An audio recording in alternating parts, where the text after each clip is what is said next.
Election commission গোটা ক্ষেত্রে যে কতটা অদক্ষ সেটা কিন্তু বারবার প্রকাশ হচ্ছে।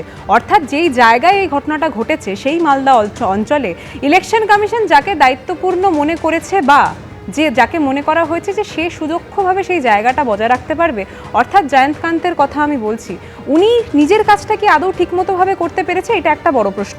তার পাশাপাশি যাদেরকে ধরা হয়েছে তাদের মধ্যে সকলে কোন পার্টির সাথে যুক্ত, এআইএমআইএম নাকি আইএসএফ, সেই গোটা বিষয়টাই আমাদের সকলের চোখের সামনে উঠে এসছে। একটার পর একটা দৃশ্য যখন আমরা সেই ঘটনাকে কেন্দ্র করে দেখছি, যখন এই প্রশ্নটা আমরা করছি যে সেই সময়টা তো একদম 2 ঘন্টা 1 ঘন্টা বা আধ ঘন্টার সময় নয়, সেই সময়টা সকাল থেকে শুরু হয়েছিল।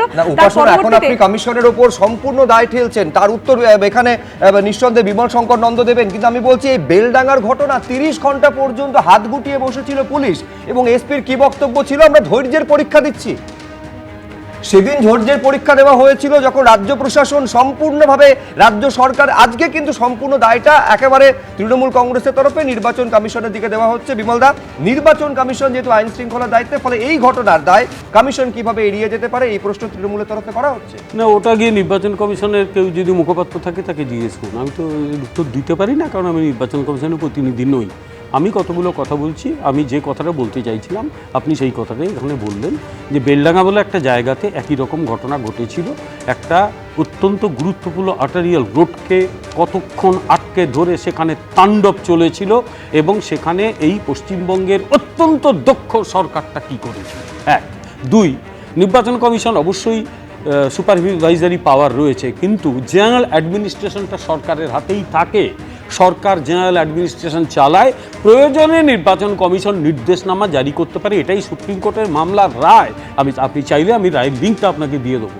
ফলে অ্যাডমিনিস্ট্রেশন গোটাটাই নির্বাচন কমিশন নিয়ে নিয়েছে। এটা হচ্ছে মিথ্যে নাম্বার 2। 3 নম্বর, আসলে যেটা ঘটেছে সেটা এই রাজ্য সরকার এড়াতে চাইছে, শাসক দল এড়াতে চাইছে। ঘটনাটা কি, পশ্চিমবঙ্গে এই কালচারটা তৈরি করা হয়েছে, অর্থাৎ তুমি যদি শাসক দলের হও, তুমি হাজার অপরাধ করেও তুমি কিন্তু ছাড়া পেয়ে যাবে।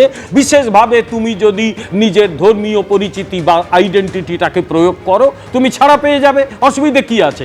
এটা তো গোটা পশ্চিমবাংলা জুড়ে দেখছি, আমরা বেলডাঙ্গায় দেখেছি, আমরা মুর্শিদাবাদের বহু জায়গায় দেখেছি, আমরা এই পশ্চিমবঙ্গ, এই দক্ষিণবঙ্গের বহু জায়গায় দেখেছি, যেখানে এবারে স্কুলে সরস্বতী পুজো করতে গেলেও যেখানে থ্রেট আসে মূর্তি পুজো করতে দেব না।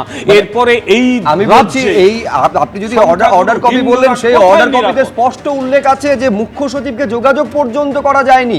যোগাযোগের জন্য যে হোয়াটসঅ্যাপ গ্রুপ, সেখানে নিজের হোয়াটসঅ্যাপ নাম্বারটা পর্যন্ত শেয়ার করেননি। আজকে এই প্রশ্ন উঠেছে আদালতে যে প্রধান বিচারপতির ফোন পর্যন্ত মুখ্য সচিব তিনি ধরেননি। মানে আমি বলছি এই রকম জায়গায় গোটা পরিস্থিতি গিয়েছে।